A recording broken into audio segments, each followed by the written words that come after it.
This is a live video, and it's just a quick one to follow up from the last one I made earlier on.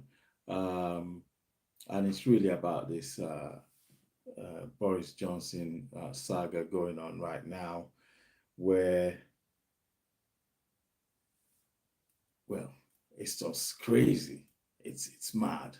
It's crazy. But in my previous video, um, one of the things I spoke about was Michael Gove and the fact that, I think earlier on, cabinet ministers were going, oh, yeah, we support Boris and all that kind of stuff. And you had all your, sort of bag carriers resigning left, right, and center. But his cabinet ministers were kind of supporting.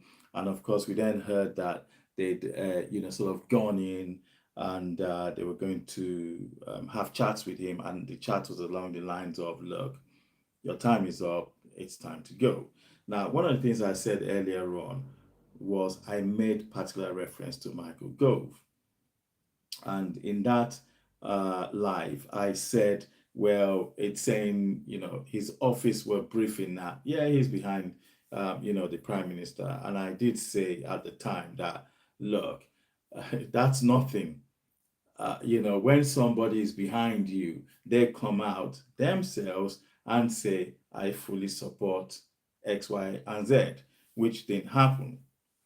Well, we now get news a bit later on that he was actually one of the first people to go to Boris to say, look here, pal, time to go. And it looks as if he also gave an ultimatum saying, look, if you don't leave by 9 p.m., I'm going to resign. And of course, Boris sacked him, before 9 p.m. anyway, with the claims coming out of number 10 saying, look, he's a snake, we don't need that kind of guy around us. Now, before I go on to the merry-go-round around resignations and who the resigners are, people need to remember that before the Brexit campaign, that Michael Gove and Boris Johnson have history. And that history was when there was a leadership contest. Cameron had left because the vote had been lost. I think that's what happened. So Gove and Boris did the Brexit campaigning together, and then when the vote to remain was lost, Cameron resigned, and then there was a leadership contest, which Boris threw his hat into. I can't remember. I think either Michael Gove actually put his hat in, or he was a supporter of Boris rather.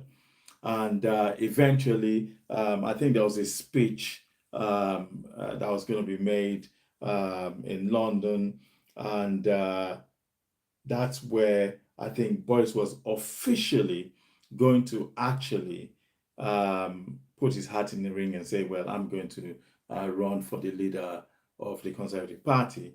And it just didn't happen because Gove had put something out there questioning Boris Johnson's ability to lead. So, yeah, that happened. Then, of course, when Theresa won, and we know all the trials and tribulations that happened with Theresa, and eventually they did what the Conservative Party did, what they're now doing right now to Theresa May, and she had to leave. And then, of course, another round of leadership contests started again, and Gove fell by the wayside. I think he came third or fourth, I can't remember. And of course, Boris and Jeremy went on, and Boris, sort of won the vote. So there's a bit of history there. And, the commentators like Alistair Campbell tonight was sort of saying, well, you know what, Michael Gove has actually got a history of backstabbing, people. But look, he's gone. He's been sacked by Boris. Is that going to help? I really don't know, to be honest with you. At the moment, Boris is saying, I am not going anywhere. You're going to have to drag me screaming. I am not leaving. I think that there's talk that he's, sort of going, look, I'm just going to go to the country. Let's call it snap election. Now, that's not good, because if the electorate feel that this has nothing to do with the Groper and Partygate and all that kind of stuff, it's just a rouse to get rid of Boris because he delivered Brexit, even though it's not been delivered, to be honest with you. But in their way, look, he sort of got the United Kingdom out of the EU. If that is felt in that way, then all those conservatives that gained all of these seats in these Brexit regions, they might end up losing their seat. And what's going to happen is, look, Labour Party, they're going to go in. If they can't form a government, they might go into coalition with either SNP or the Lib Dems, whatever gets the Conservatives out. So there's one thing that actually puzzled me today.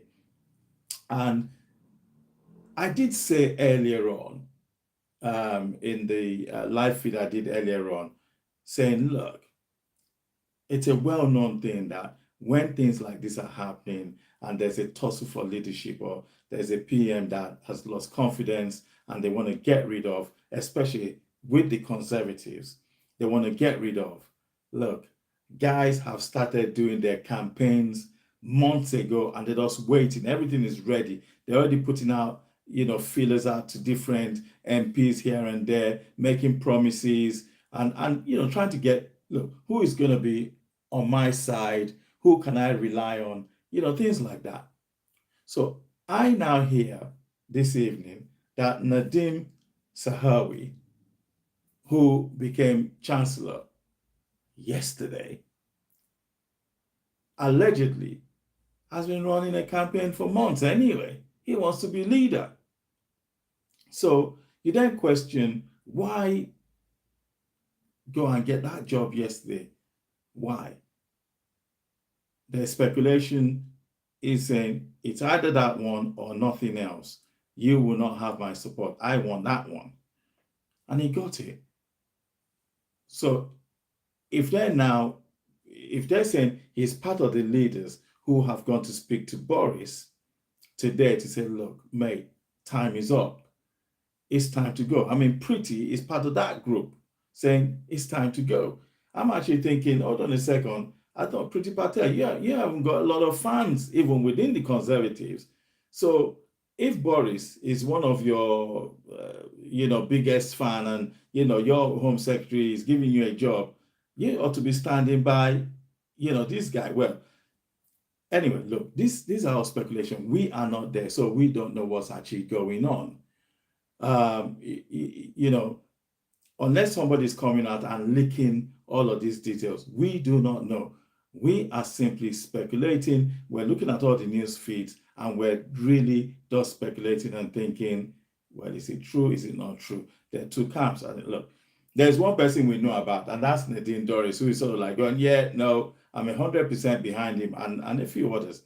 So what I actually want to now do is I just want to just run down this list, because so far we've had 44 resignations from yesterday to about almost 12 midnight today. So we've had 44 resignations. Top level, we've only had 3 resignations. So you got Chancellor Sunak, you got Health Secretary Javid, and we've got Hart, who is Secretary of State for Wales. That's cabinet guys who have actually resigned. Michael Gove, he got sacked. But I still like to count that and say, look, that's 4 anyway. So when you look at the top echelons of government, 4 gone. Now, I'm not going to tell you how many cabinet ministers or cabinet secretaries there are. I don't actually know, to be honest with you. when I look at this list of ministers, I didn't even know we had that much. It does shows how government has actually grown in the last 30 years. You look at, ministries of state. There are lots of them. There's so many of them. But now, we now have a situation where we have got some ministries that has not got a cabinet secretary, neither has it got ministers. And people are going, oh, well, how are they going to run? We've not got Ministry of States. They're politicians. Politicians go into a ministry to implement government policy. So what is in the manifesto, that's what they're going in there to implement. Now, we know, because we've heard about this, we've seen this in different, TV programs and stuff like that. But we've also heard about this where people come out and talk about this. Ministers come and talk about it. Look, you as a minister, you could be Labour, Lib Dem, you could be Conservative. You're going into a ministry and you're going, oh, we want to do this. But the civil servants are going, well, you might think you want to do that, but it's not going to work. We know what works. So when they keep going, oh, this person has lost that ministry has lost that minister, I don't think it makes any difference, to be honest with you. Actually, what's probably happening is that the civil servants can just get on with running the country, because that's what they do anyway. You haven't got a minister coming in, sticking his ear in every 5 minutes, going, oh, we need to do it that way. Oh, no, we need to do it that way, because it's party political. That's all you're doing. If you're a minister going into different ministries, you're just going to go and fulfill that party political broadcast that you guys did seasonally to say, oh, we're going to do this, we're going to do that, we're going to do that. So you're in your ministry going, oh, look, we promised we were going to do that. Civil servants are going, no, that's not going to work. Well, we don't care, it's not going to work, but that's what we said we're going to do. So that's what we're going to do. So try and make it work. So now, I've named the 3 cabinet secretaries who resigned.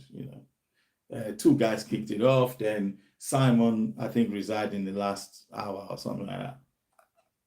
Now, we now get to the ministers. Will Quince is the education minister.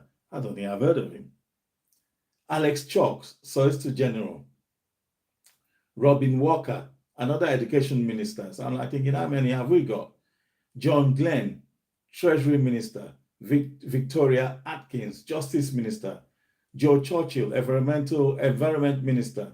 Stuart Andrew, Housing Minister. Kemi Badenoch, Level Up Minister. Neil O'Brien, another Level Up Minister. Alex Boghart, Education Minister. Lee Rowley, Business Minister. Julia Lopez, Culture Minister. Mims Davis, Work and Pensions Minister. Rachel McLean, Home Office Minister. Mike Freer, Equalities Minister. Edward Aga, Health Minister. I didn't know we had this much. There are lots of them. And, how many people, you've got to really be into politics and be around Westminster or have a special interest in some of these ministries to even know who these people are. I haven't got a clue who they are. I'm actually ashamed to say I haven't got a clue who these guys are. Okay, maybe I'm not sort of more of a conservative person. That's why I probably don't. But I remember even 20 years ago, we're in 2022. Now, 30 years ago, where there was an interest in politics, there was an interest in people who were actually supposed to be ruling you and making a change in your life and sort of implementing policy that will make life better. So, you kind of knew who they were. And look, let's be honest here. When we look at television exposure today, compared to 30 years ago. I think, okay, Sky had already started by then.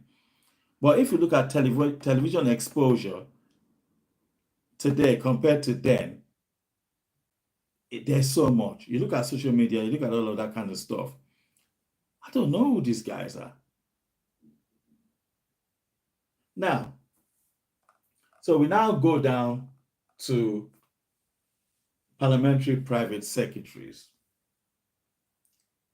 Jonathan Gullis, Northern Ireland Office. Batty, Health and Social Care. Richards, Transport. Crosby, Welsh Office. Laura Trott, Department of Transport. Actually, I think I know who she is. Saxby, Treasury. Coutinho, Treasury. Johnston, Department for Education.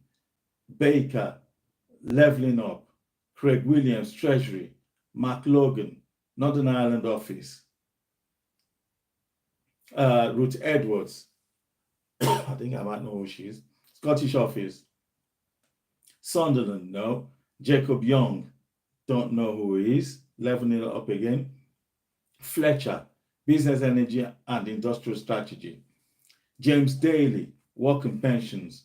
Kruger, Leveling Up again. I mean, who are these people? I'm thinking they're, who are they?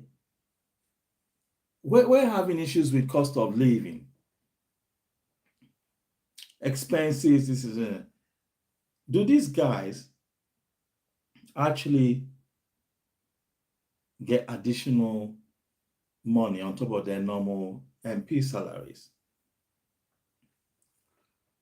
Do they get additional benefits? I would like to know. Do they actually get more stuff, more money, additional benefits? I don't think the private secretaries get a car. I'm sure they don't. I'll be surprised if they did anyway. But in a way, it's like government is actually quite bureaucratic. There are lots of them, lots and lots of them. We now go down the others. So Bim Afolami, who is the vice chairman of Conservative Party for Youth. Morrison is trade envoy to Morocco. I didn't even know we had trade envoys. We had another one, trade envoy to Kenya, trade envoy to Angola and Zambia, and then trade envoy to New Zealand. And that's just, so the envoys, there are 4 of them. So I'm now beginning to think, how many trade envoys do we actually have? These MPs. Because I bet they do a lot of traveling. Allegedly, I bet they get quite a lot of gifts as well to this trade envoy, and they keep going to these countries, especially to the African countries. I mean, yes, on a resignation point of view, 44, that's a lot. But I'm also now going, what the hell do these people do? What do they do? Anyway, look, we're stuck at 44. I'd like to think that by the time we get up in the morning, the numbers would increase a little bit. Now, is that going to chase Boris out of number 10? I don't know. I got to be honest with you. I thought that he'd be gone by now. I really did think he'd be gone by now. But then I also thought that there'll be more cabinet resignations. So I'm a bit surprised that we haven't had a bit more of those. But maybe in the morning tomorrow, we might do that. But I think there's also this fear of, are we going to have an election? And what's going to happen with that?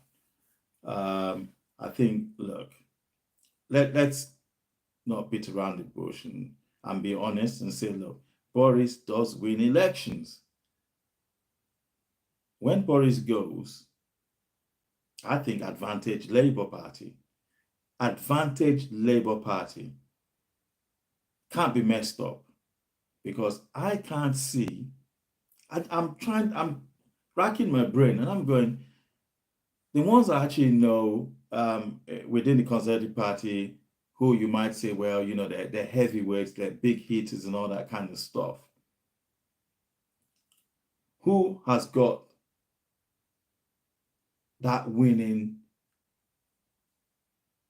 not necessarily winning mentality, but who has got that winning gravitas to take the Tories across the line? I can't see it. People are naming, Penny, this, that. I think she used to be defense secretary or what have you. But where has she been?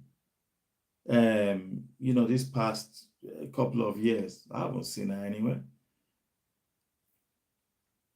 So it's a difficult one. I think right now, no matter what happens, Boris stays, Boris does not stay, advantage Labour Party. This is the best chance to just get in, repair the damage that has been done, get UK going again. I think, Brexit has caused a bit of disunity within the populace. I personally think that the Labour Party has it within itself to get people united again. Okay, Keir Starmer was sort of made a speech yesterday. Oh, look, that's it. Brexit is done. Labour Party is not going to advocate going back into Europe. I suppose in a way, what he's trying to do is to say, look, we acknowledge that a referendum took place and we're just going to respect the result, which I think is fair enough. Great. But I just think this is one of the best chances, for the Labour Party right now.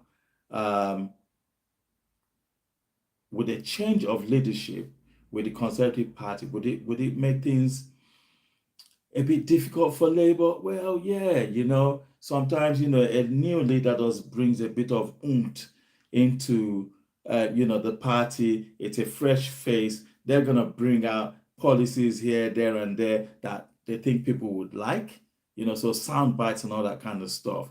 So Labour, with 12 points ahead right now, consistently 12 points.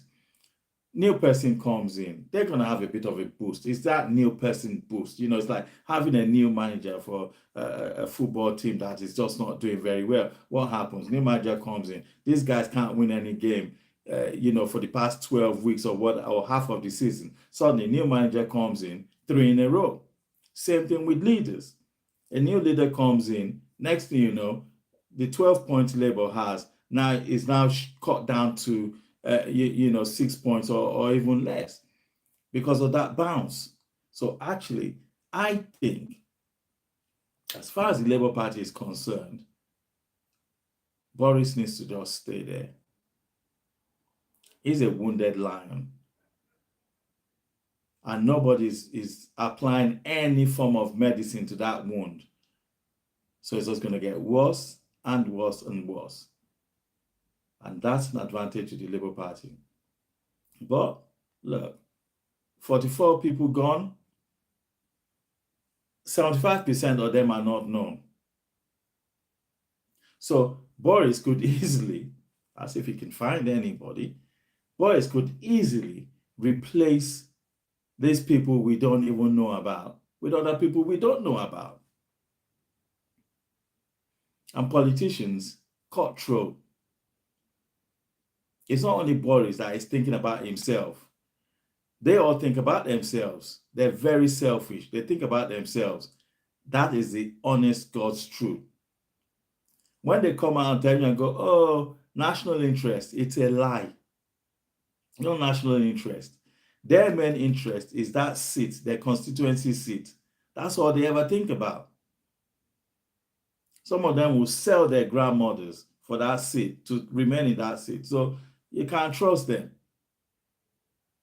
Only a few, maybe a few, There are only a few you can trust. You know, you can see them. You can, you can trust them, but those ones have ideology. They have principles, which unfortunately, that's why Boris has got this problem, because those are the things he actually lacks. But, they got principles. And these guys and ladies are quite prepared to leave politics when they feel that those principles are being eroded.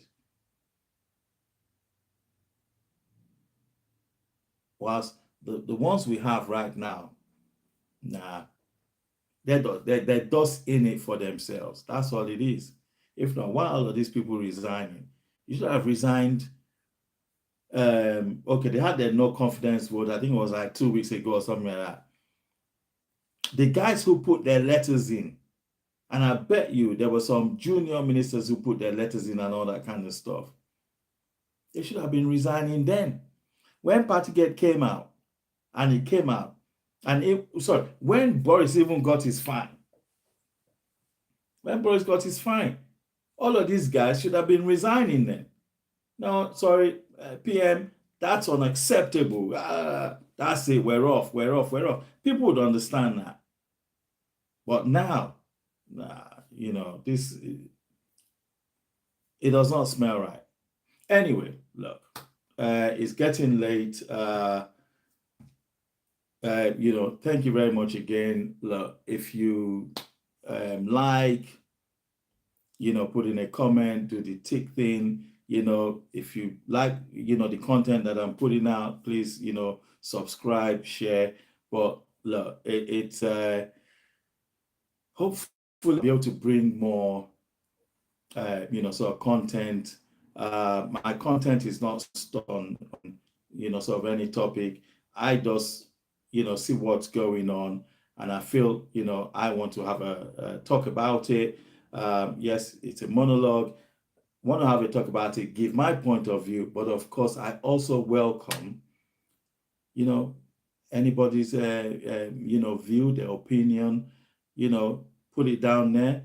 I would have a look if it's down there, and I will, if you're saying, if you'd like me to reply, yes, I would reply. But thank you very much for watching this, whoever does watch it.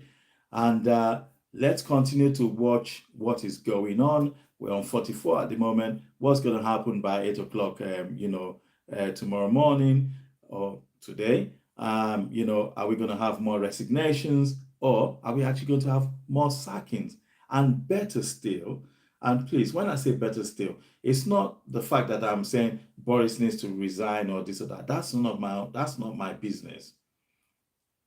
But I suppose my question would be, Boris goes to bed. He has a bit of a think about it. Obviously, he's had all these audiences today. He had PMQs and he had to go to the committee and do his things, which I think, look, it was brave of him to, sort of do that.